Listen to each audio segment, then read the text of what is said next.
Salut à tous, petite vidéo NBA 2K, histoire de ne pas mourir sur ces petites vidéos dernières avec les Spurs, avec les Cavs, les Raptors, etc. Je vais aller dans le sens contraire du vent, et même si là, dans cette partie, on avait eu des Suns champions, ce qui, on le voit après coup, est en décalage total avec ce à quoi nous avons assisté, puisque c'était plutôt le retour au premier plan des Warriors dernièrement. Je vais m'inscrire en faux pour la dernière fois, avant un certain temps, vis-à-vis de la politique, on va dire, de transfert, la politique de gestion d'équipe des Spurs, pour ma part, conserver Dejounte Murray, et puis on ira faire un tour du côté des nouvelles Twin Towers à la fin de l'épisode, du côté des Wolves, voilà, pour parler un petit peu de tout ça. La première saison donc de cette partie avait vu les Suns champions au terme d'une saison régulière largement dominée.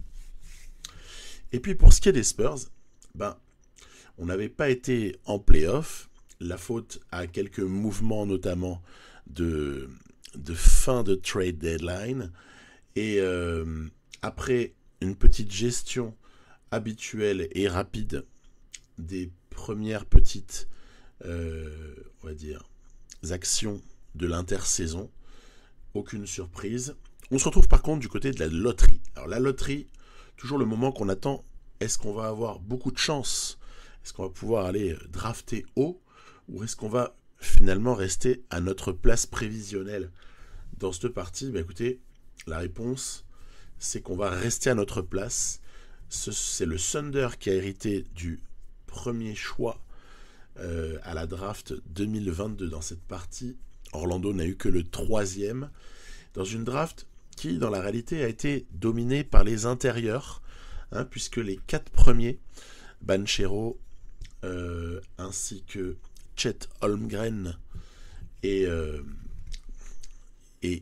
ensuite, un petit peu plus loin, Jabari Smith et Keegan Murray, ont été des intérieurs. Donc là-dessus, est-ce qu'on va retrouver ces mecs-là tout en haut de cette draft? C'est ce que je vais m'attacher à vous proposer là tout de suite. Jalen Duren, donc on reste quand même sur le concept de l'intérieur. Le jeu a sur une database de draft qui est escalée, c'est-à-dire qu'elle est totalement incomplète, mais en même temps, si sur PC vous en connaissez une meilleure, moi je ne l'ai pas encore découverte. On va comme ça avoir Holmgren en 2 également derrière Jalen Duren, et qui ont des bons profils, tous les deux. On peut pas vraiment se tromper sur NBA 2K si on prend l'un des deux, à mon sens. En revanche, quelqu'un qui a été pris en 37e place, Jaden Hardy, est cette fois-ci pris en 3e position. Apparemment, on lui prête un petit peu mieux dans cette database que dans la réalité. Paolo Banchero va comme ça compléter le top 4. C'est les Blazers qui en ont hérité.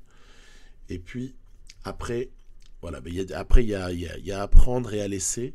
C'est-à-dire que du côté des Pistons, on est allé sur un petit meneur. Le choix est quand même étrange entre nous. Quant à déjà Hayes et surtout KD Cunningham. Mais bon, ok. Après, ce n'est pas la vraie orthographe de ce joueur, Caleb Houston. C'est un Canadien normalement. Il a été pris un petit peu plus loin dans la vraie vie. Allez, qui est-ce qu'on va prendre, nous, en 7? J'ai porté mon choix sur un joueur drafté par Atlanta dernièrement, qui est Adrian Griffin. Moi, j'aime bien. Et puis surtout, le fit pourrait permettre d'être assez... Enfin, c'est assez bon comme fit, je trouve. Parce que du côté des Spurs, et puis même en NBA en général, on n'a jamais trop d'ailier un petit peu polyvalent, je trouve. Voilà, après Ousmane Dieng. Donc voilà, on n'avait pas la possibilité de drafter Jeremy Sochan. Donc tant qu'à me désolidariser de la réalité, puisque vous allez voir dans un instant que moi je continue avec Dejounte Murray, je me suis aussi désolidarisé au niveau du choix.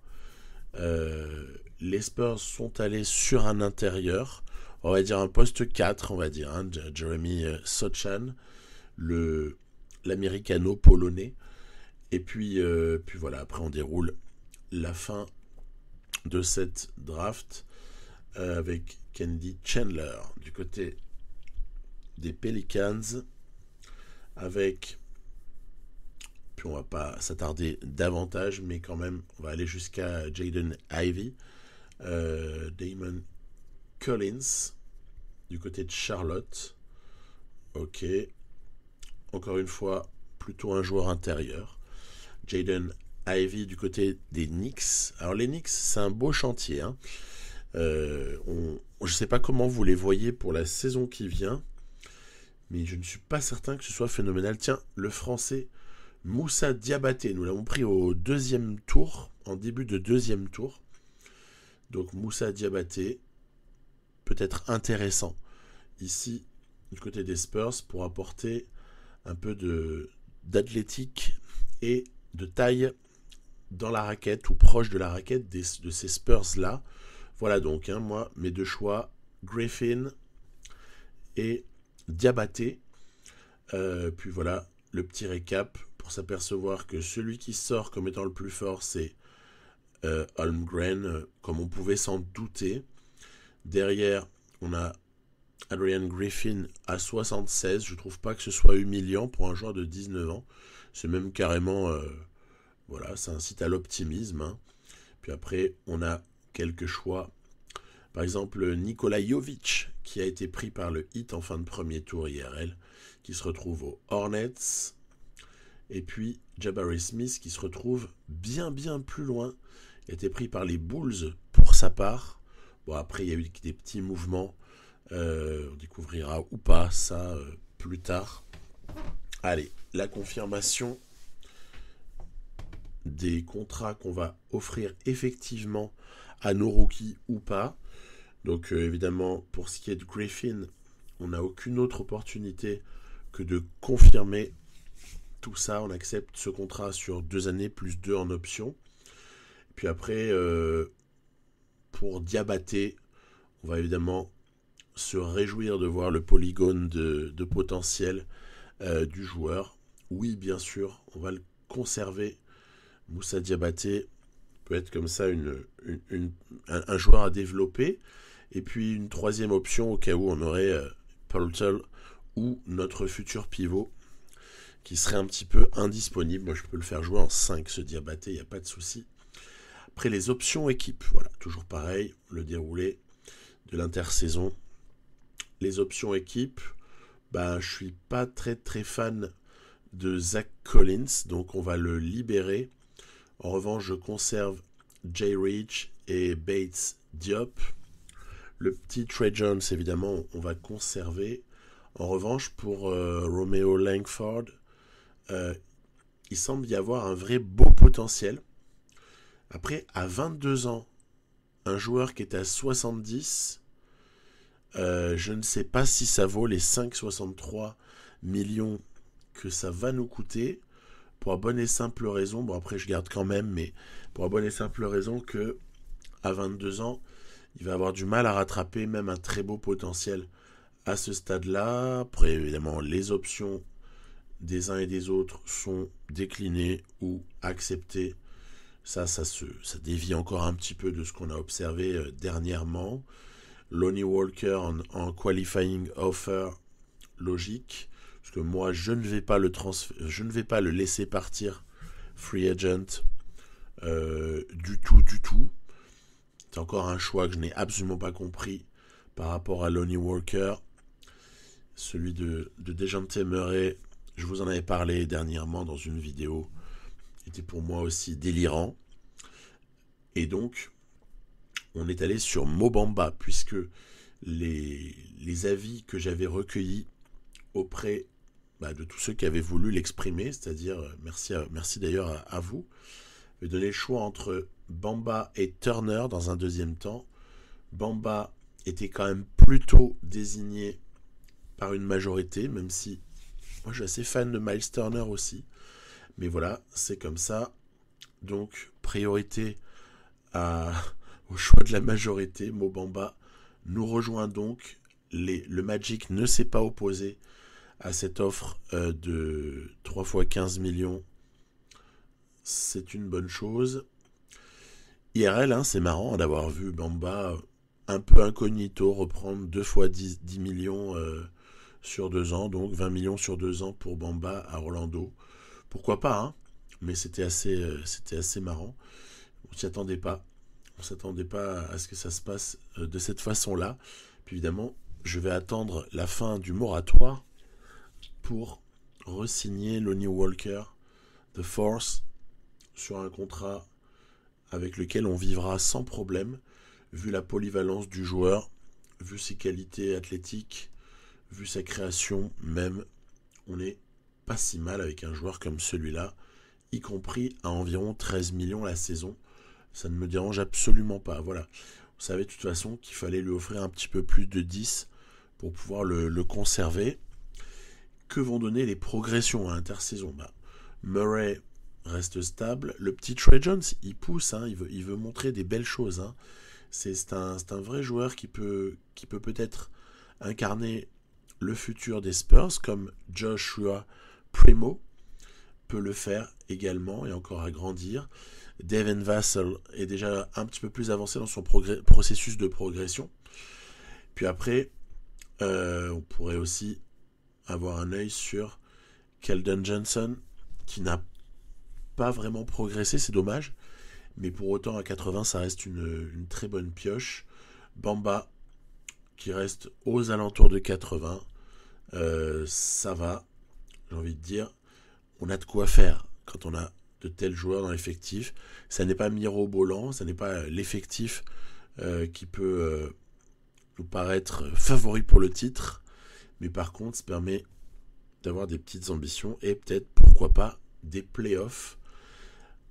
Ça peut s'envisager. Ensuite, atelier de camp d'entraînement numéro 1 pour pallier aux blessures passées de DeJounte Murray et donc une certaine perte sur le plan physique. On le renforce, qualité athlétique pour le DEJ que l'on a évidemment conservé. Je me suis déjà expliqué sur ça.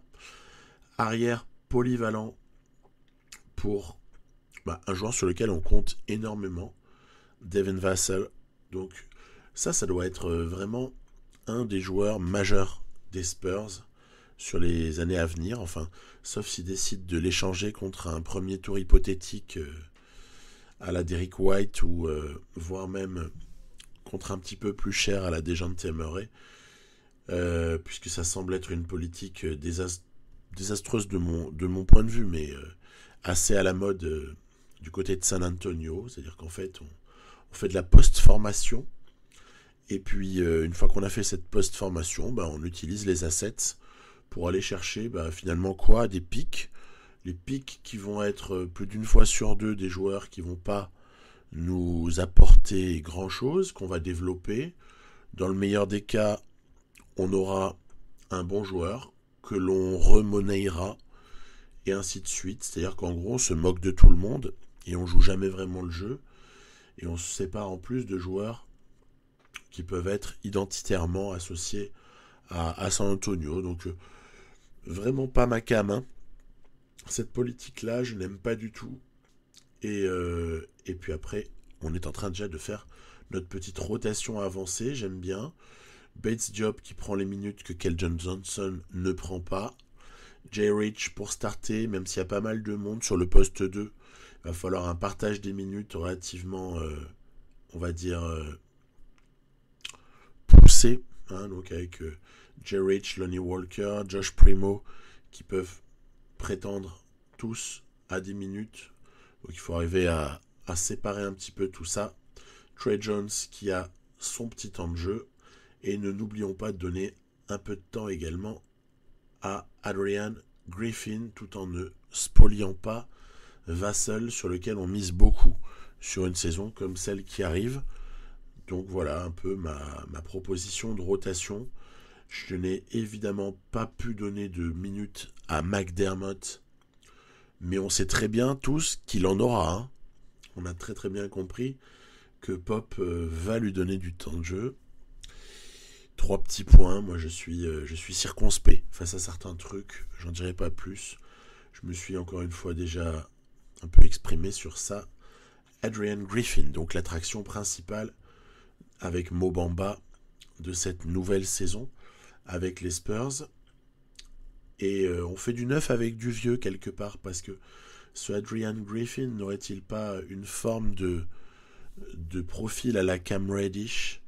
Bon, je demande à voir, hein, c'est pas certain, mais c'est pas non plus exclu que ce joueur puisse apporter une certaine polyvalence sur un poste d'ailier avec un plafond qu'on ne connaît pas réellement. Vous me direz le palier non plus. Bon, toujours pareil, de toute façon, je ne pense pas qu'il faille accorder une importance aussi importante que cela à la draft et au scouting, puisqu'au final, tellement d'erreurs sont commises. Regardez, amusez-vous à aller voir les drafts depuis 2010, par exemple, et regardez ce que sont devenus les joueurs pourtant draftés très haut ou assez haut, et on s'apercevra que le top 15 n'a pas systématiquement l'avantage sur les places 16 à 30. Enfin, j'exagère un petit peu parce que oui, ils vont avoir mais sortez un petit peu les 5 plus hauts draftés du lot, et on va s'apercevoir que finalement tout ça est hyper aléatoire. Ça dépend du contexte de développement des joueurs, et dès lors, c'est bien beau de faire des plans sur la comète, mais tout ce qui va compter, c'est ce qui se passe réellement pour tous ces jeunes joueurs. Après tout reste à faire pour eux, même quand ils sont draftés relativement haut. On a ici une situation de jeu avec Poltel qui joue l'avantage, voilà. On est un petit peu à la traîne, et puis il faut dire que on se prend d'entrée les Celtics, et ça c'est pas franchement facile. Les Celtics, où vous avez pu peut-être apercevoir la présence de Malcolm Brogdon. On a ici Jaylen Brown qui fait un petit peu ce qu'il veut pour échapper à son défenseur, qui est pris dans un écran. On n'a pas forcément toute l'adresse que nous souhaiterions au shoot, et ce match va se terminer assez simplement. Regardez à l'image de cette action où le ballon revient plusieurs fois sur Jason Tatum. Ils ont même Dédé Drummond, c'est énorme. Dédé Drummond fait ce qu'il veut, il prend tous les rebonds. Et du coup, ça terminera avec qui? Avec JT, hein, logique. Hein. Il n'y a rien eu à faire en fait là-dessus. Rien eu à faire. Une forme de lassitude sur la maladresse, à 3 points notamment. Et en face, beaucoup d'incontrôlabilité, si j'ose ce néologisme, pour Tatum et Jaylen Brown. Bref, rien de nouveau, rien de surprenant, si ce n'est qu'on a fait notre beurre à l'intérieur et que leurs 2 ailiers nous ont croqués. Voilà, derrière, petite blessure pour Jakob Poeltl au cours de la victoire simulée contre les Bucks. Bucks que je trouve là en ce début de saison dans la partie bien terne, et sur lesquels on peut avoir quelques petites interrogations. Donc Poeltl, j'en avais parlé. Quelle est la solution? C'est le petit Diabaté, voilà, qui va prendre les minutes de Poeltl. Il a tout pour se débrouiller dans un poste comme ça d'intérieur, et il peut hériter d'un certain nombre de minutes derrière une quinzaine, derrière Mo Bamba, à qui on peut se permettre de donner pas mal de temps de jeu. Voilà le petit choix qui a été fait. Vous remarquerez que j'ai toujours associé Bamba avec Keldon Johnson et Devin Vassell. Voilà, c'est un petit choix comme ça. Je me dis que par ailleurs, quand ils ne sont pas là, Murray est capable de largement porter l'équipe sur ses épaules. Et puis sinon, on essaie de faire confiance à ce trio pour assurer 33 minutes de grande qualité lorsqu'ils sont là. Derrière, un Jazz sinistré vient 2 fois d'affilée faire l'amère expérience de la défense des Spurs, ou d'ailleurs même sur le deuxième match de son attaque. Deux matchs qui ne se ressemblent pas. Oui, Gobert est parti à Minnesota. J'ai fait 2-3 petits mouvements. Comme vous en doutez. Gobert donc du côté des Wolves. Et on va s'en rendre compte dans quelques secondes. John Wall du côté des Clippers. Ça, c'est un sujet qui peut être intéressant de voir quel sera le niveau de jeu de John Wall quand il va comme ça pouvoir être aligné aux côtés de Kawhi Leonard et Paul George. Donc ça, c'est une vraie interrogation pour moi. J'ai hâte d'y répondre positivement, parce que je suis dans l'absolu assez fan du joueur, même si je n'aime pas du tout ce qui s'est passé à Houston, entre lui et Houston, on va dire. Donc pour partager les responsabilités, Dejounte Murray fait déjà un très joli début de saison statistique, avec aussi le pourcentage au tir qui va avec, et vrai défi face au défenseur John Wall. Puis en face on a aussi Kawhi et George sur les ailes, donc c'est pas forcément la part belle à nos ailiers Johnson et Vassell. Donc on va voir un petit peu quelle manière on peut se sortir de tout ça, créer des mismatchs, hop, décaler, merci. Mo Bamba peut-il se jouer à l'intérieur, bien sûr, sur des séquences que l'on peut répéter à l'infini d'un défenseur plus petit? Réponse oui. Ça va être faisable assez souvent. Il faut m'expliquer comment certains rebonds peuvent être pris parfois. Allez, on s'en sort ici avec, voilà, tiens, Diabaté. Je vais vous le montrer en action. C'est pour ça que j'ai gardé cette action-là. Évidemment, Diabaté va avoir la mobilité face à des intérieurs plus lents de type Kaminsky.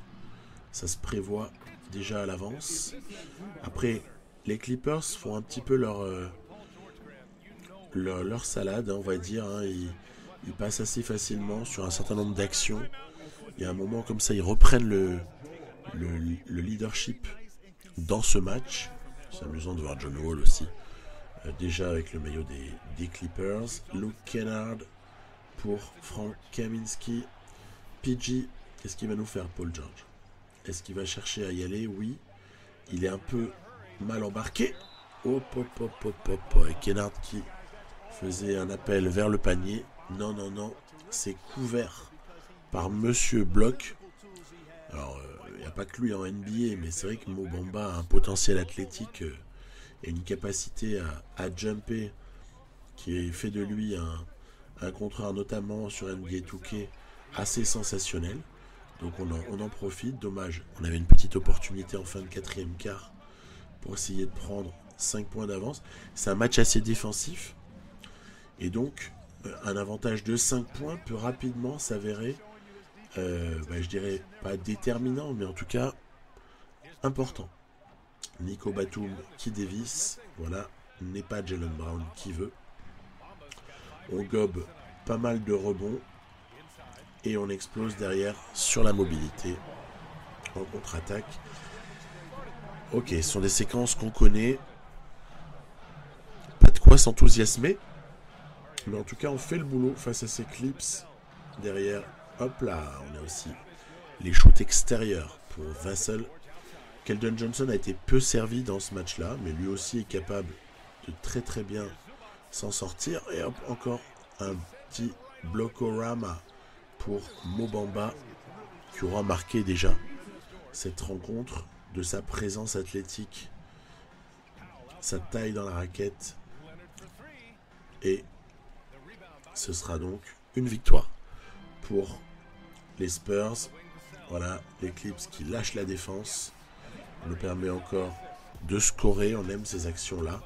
Prendre un petit peu de confiance comme ça dans un début de saison pour en les shooters notamment, parce que autant les séquences de pick and roll offensives donc vont être relativement aisées à mettre en place avec la complicité naïve de la défense de l'IA, autant aussi défensivement on peut rapidement arriver à être sur la bonne voie et à verrouiller, parce qu'individuellement, on a aussi des gars qui sont capables de tenir dans une certaine mesure leur vis-à-vis. Autant, ben, franchement, pour l'adresse externe, c'est aussi une histoire de timing, hein. J'ai vu aussi à ce propos les nouveautés là sur NBA 2K23 par rapport aux jauges de tir, aux diverses sortes de tirs aussi qui vont être proposés. Il peut y avoir de l'intérêt là-dedans. En tout cas, ça va peut-être demander encore une fois de s'habituer. Et quelque chose pour moi ne changera pas. C'est toujours la question du timing de shoot. En plus, j'ai vu qu'ils allaient le personnaliser. Timing de shoot, bah, si vous le tenez pour un joueur, c'est quand même plus facile que si vous le tenez pas, hein.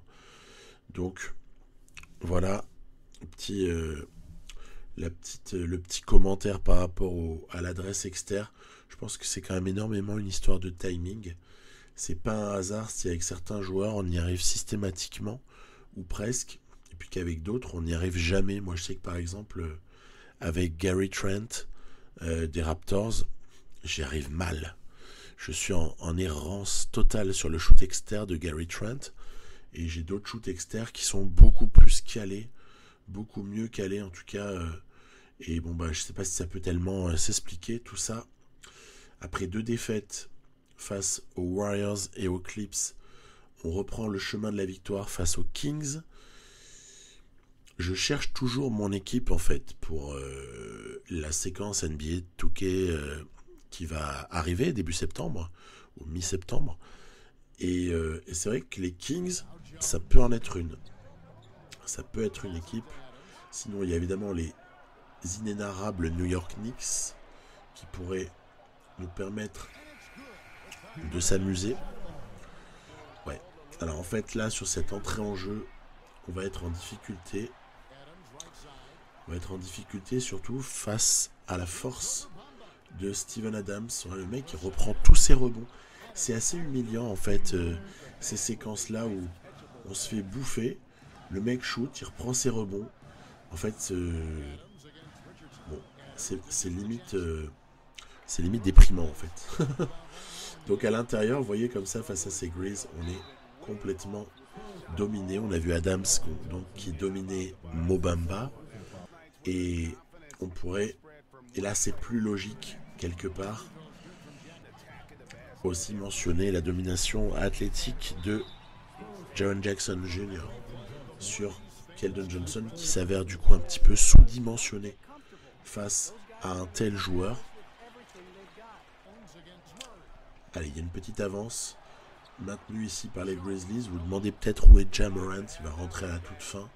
Visiblement, il avait beaucoup joué dans le match et ses séquences de présence sur le parquet avaient été nombreuses. Du coup, il doit être assez épuisé. Et puis les Grizzlies gèrent un peu sans lui. Oui, mais les Spurs reviennent à 4 points. Attention, il y a peut-être quelque chose à faire encore une fois. Défense, encore. Est-ce qu'on va pouvoir exploser sur la contre-attaque? Oui. Ici, de manière habile. Bamba a fait sauter Adams. Et on se retrouve 2 points derrière. 2 points, c'est pas grand-chose, surtout quand c'est dévissé.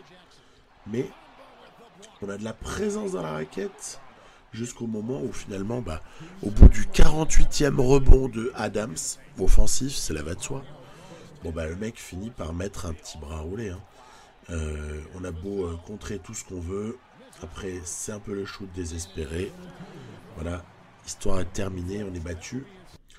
Mais donc le comeback n'aura pas lieu sur cette entrée en jeu après début de simcast. Mais c'est quand même encore une fois des confirmations. On se fait manger au rebond face à une équipe comme celle-ci. Et notamment face à Steven Adams, hein, disons-le. Et puis, il manque un peu de taille, hein, parce que Keldon Johnson en 4, c'est quand même une config de small ball relatif, hein. Keldon Johnson, je crois qu'il fait 2m03, hein, si je ne m'abuse. Donc c'est pas non plus Karl Anthony Towns pour faire la transition. Oui, parce que je me disais, c'est intéressant, on va jouer face aux Wolves là. Et là je m'aperçois que D'Angelo Russell est blessé. Alors loin de moi l'idée de vouloir aller annuler les blessures et tout ça, je touche jamais ces trucs-là. Donc il est légèrement blessé, ce qui fait qu'il n'est pas aligné par le jeu face à nous. Du coup, ça m'a dissuadé malheureusement de jouer le match, parce que je voulais vous parler des Wolves, et je voulais aussi évoquer une piste pour la suite. Oui, on se rend compte qu'avec le petit Noel, qui est du coup au poste 2, puisqu'ils ont à tout prix voulu mettre Anthony Edwards en poste 3, Gobert qui tente des actions qui sont pas les siennes. Également l'absence donc de D'Angelo. Un 4 qui est pas très mobile face à Keldon Johnson. Un Glooby Boulga time à la fin sur lequel on a juste le mérite de pouvoir lancer quelques petites séquences, ce qui est toujours intéressant. Et se faire plaisir malgré l'écart au score. Voilà. Pas vraiment de match. Peu d'intérêt sur celui-ci. En face, beaucoup de mal à exister, avec une adresse désastreuse pour Noel notamment. Et puis ça m'a donné ça un peu une idée. Je me suis dit, attends, c'est quand même ballot, parce que pas souvent qu'on a une configuration qui essaie de rebattre les cartes en NBA dans l'ère du small ball. Je trouve que c'est quand même un mouvement drôlement intéressant que celui de Rudy Gobert du côté de Minnesota pour décaler Karl Anthony Towns en 4. C'est sûrement fait avec l'accord du joueur, puisqu'on n'imagine pas que le franchise player Towns historique drafté là-bas n'ait pas donné son accord, n'ait pas exprimé même un souhait de jouer au poste 4 et avoir comme ça un Rudy Gobert qui fait son sale boulot à sa place en tout cas, puisqu'on sait que Towns, même s'il est capable de faire ces choses-là, rechigne un peu depuis le début de sa carrière, et du coup le libérer un peu de la dissuasion dans la raquette et autour d'un effectif, moi, que je trouve pas inintéressant.